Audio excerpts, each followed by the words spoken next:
Friends, SR নিয়ে রাজ্য সরকার এবং ইলেকশন কমিশন অফ ইন্ডিয়ার মধ্যে বেনজির সংঘাত শেষ অবধি সুপ্রিম কোর্টকে আসরে নামতে হয়েছে। এবং আজকে একটি উল্লেখযোগ্য রায়ে সুপ্রিম কোর্ট জানিয়েছে এখন থেকে এসআর সংক্রান্ত সমস্ত বিবাদের মীমাংসা করবে ল অফিসার। ঠিকই শুনেছেন, ডিস্ট্রিক্ট ল অফিসার এখন থেকে সমস্ত এসআর সংক্রান্ত দাবি দেওয়ার বিচার বিবেচনা করবে।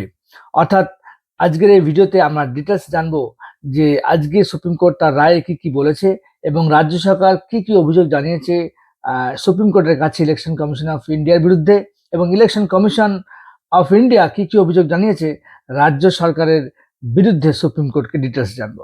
প্রথমে আসি, কেন রাজ্য সরকার ইলেকশন কমিশন অফ ইন্ডিয়ার এসআর প্রক্রিয়াকে বিরোধিতা করছে। তার নাম্বার ওয়ান কারণ হচ্ছে যে যে সমস্ত লোকগুলোকে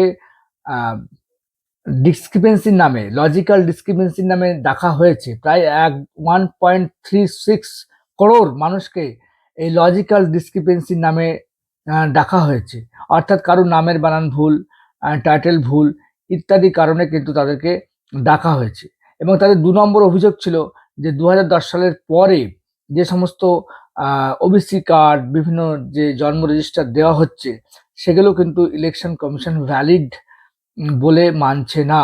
এটা 2 নম্বর ছিল। 3 নম্বর অভিযোগ ছিল রাজ্য সরকারের যে অন্যান্য রাজ্যে যেখানে এসআর হয়েছে সেখানে কিন্তু মাইক্রো অবজারভার নিয়োগ হয়নি, স্পেশাল রোল অবজারভার নিয়োগ হয়নি। একটা একমাত্র পশ্চিমবঙ্গে এই মাইক্রো অবজারভারদের নিয়োগ করা হয়েছে এবং তারা ইআরও এবং এই আরোদের যে সমস্ত সিদ্ধান্ত তারা নিচ্ছে তাকে সুপারসিড করছে এই স্পেশাল রোল অবজারভাররা। এটাও কিন্তু রাজ্য সরকার সুপ্রিম কোর্টকে জানিয়েছে। তার বিরোধিতা করে আমাদের ইলেকশন কমিশন অফ ইন্ডিয়া রাজ্য সরকারের বিরুদ্ধে প্রথম থেকেই বলে আসছে যে অসহযোগিতা। অর্থাৎ রাজ্য সরকার এসআর প্রক্রিয়াতে প্রথম থেকেই ইলেকশন কমিশন অফ ইন্ডিয়াকে বিরোধিতা করেছে এবং কোনো রকমের সহযোগিতা করেনি। এনাদের বিভিন্ন নেতা মন্ত্রীরা মানুষের মধ্যে বিভিন্ন ভুল তথ্য সার্কুলেট করছেন এবং আতঙ্ক তৈরি করার সৃষ্টি করছেন।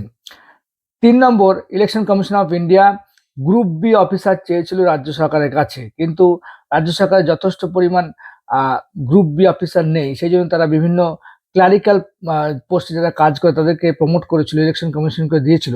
কিন্তু ইলেকশন কমিশন বলেছে যে কারোর ভোটের নাম বাদ দেওয়া এটা একটা কোয়াসি জুডিশিয়াল একটা প্রক্রিয়া, সেখানে কিন্তু লোয়ার গ্রেডের কোনো কর্মচারী অর্থাৎ ক্লারিক্যাল গ্রেডের কোনো কর্মচারী কিন্তু সেই দায়িত্বটা পালন করতে পারবে না।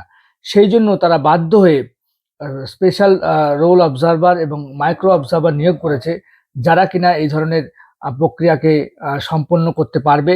ভোটার নাম বাদ দেওয়া, ভোটার নাম রেখে দেওয়া ইত্যাদি, তাদের নথি যাচাই করা সমস্ত কিন্তু করতে পারবে এই স্পেশাল অবজারভাররা।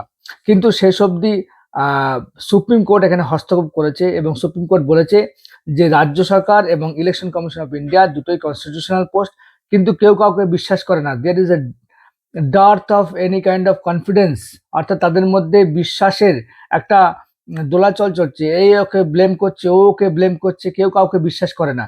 সেই জন্য সুপ্রিম কোর্ট একটি গুরুত্বপূর্ণ রায় দিয়েছে যে তিনি হাইকোর্টের কলকাতা হাইকোর্টের রেজিস্ট্রারকে বলেছেন যে ডিস্ট্রিক্ট যে সমস্ত ল অফিসারগুলো আছে, অ্যাডিশনাল জাজ রয়েছে, তাদের দিয়ে একটা কমিটি তৈরি করতে, তাদের দিয়ে একটা প্যানেল তৈরি করতে, যারা কিনা এসআরএ অর্থাৎ স্পেশাল ডিসক্রিপেন্সি অর্থাৎ যে সমস্ত লজিক্যাল ডিসক্রিপেন্সিতে নাম বাদ যাবে তাদের নামগুলোকে তারা বিচার বিবেচনা করবে, কি কি বাদ দেওয়া যায় কি যায় না, কি কি তথ্য নিতে হবে সেগুলোকে বিচার বিবেচনা তারাই করবে। অর্থাৎ রাজ্য সরকারের কোনো কর্মচারী কিন্তু এখন থেকে আর এসআর এর প্রক্রিয়ায় হস্তক্ষেপ করতে পারবে না। আপনারা কমেন্ট জানাতে পারেন যে বিচারকরা যদি এবার প্রশাসনিক কাজ করে তাহলে কি এই সমস্যার সমাধান মিটবে? পশ্চিমবঙ্গে এসআর সংক্রান্ত যে বিবাদগুলো রয়েছে সেগুলো কি সম্পূর্ণভাবে নির্মূল হবে, নাকি নতুন বিতর্কের আবার সূচনা হবে? আমার কমেন্ট বক্সে অবশ্যই জানান। আমার ভিডিও ভালো লাগলে অবশ্যই লাইক করবেন, আমার চ্যানেল সাবস্ক্রাইব করবেন। Thank you, tata, bye by.